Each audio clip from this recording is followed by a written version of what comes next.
I actually combine all your inputs into the one slide, sharing with you the main sections of one reporting format that is that you can use in the future for your internal reporting activities.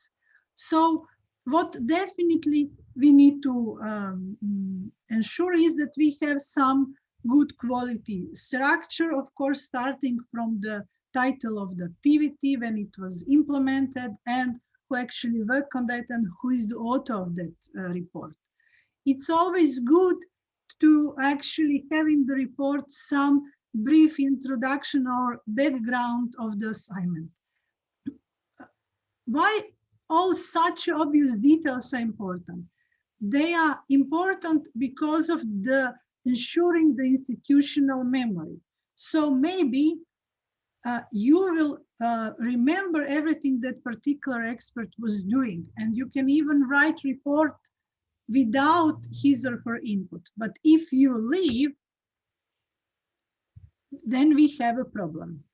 If another person should replace our, for example, project manager or coordinator, then that's a challenge. That is why we need to have such information. In relation to this background, then it's closely connected. What were like the objectives of the assignment? What was like the main task of the assignment, and similar to this. Then very interesting information is information about the group or the beneficiaries.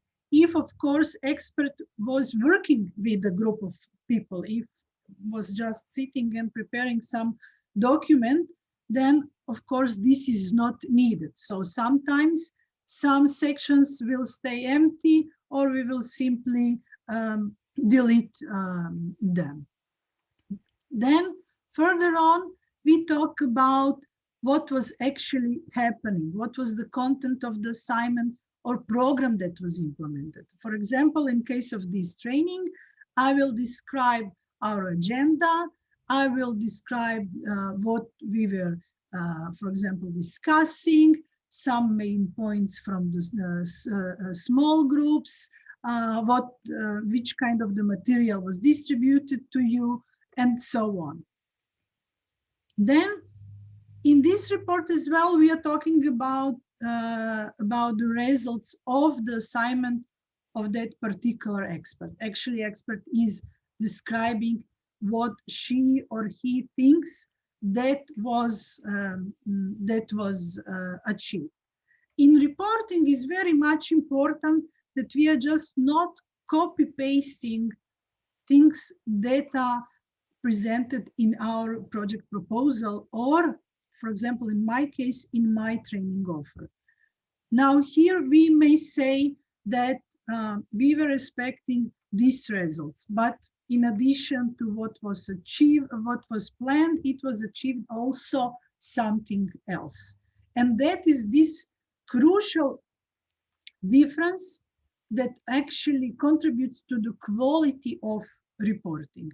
You will see later on in my presentation, I will repeat exactly the same words when we will be talking about reporting. The main mistake is that we very often are just putting in past tense something that was in our project proposal, instead of actually talking what really happened, what we perceived as a specific, elements or events or changes. Added value elements, success story, something that was like, this like aha moment, or wow, I just realized that, I can use this, or when I was listening my colleague, I just heard a great example from practice that might help to my organization. These are these live moments that are important actually to show that we really have done, something, and they are inspiring us for future actions. Then Of course, we are providing information about the results of the evaluation. Of course, if this is related with the implementation of the task. So usually it's in relation with the trainings, workshops, seminars, and such a type of the events.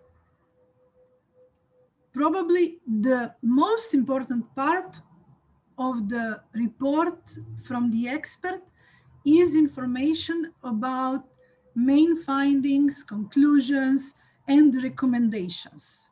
Because expert was directly, for example, involved in particular segment of our project, in particular, in work with the particular group, and has this, how to say, objective, very often picture of the situation, or at least it gives us to some another view on the same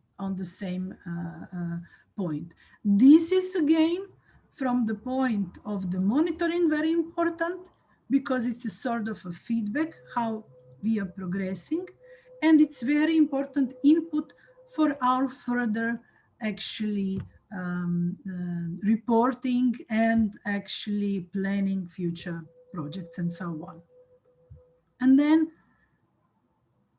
we have certain annexes, again, depending on the type of the work. For example, in case of my assignment, so annexes will be definitely the materials that I presented to you and that I shared with you. It will be the results of the evaluation, and definitely will be the list of participants. Even the actually organizer is managing that. So in this case, it's not up to me to actually provide that. But maybe if I would be now in North Macedonia and I'm somewhere on the field with you, without the other actually representatives from the project implementer, then in that case, maybe I would be responsible for the list of the participants, as well.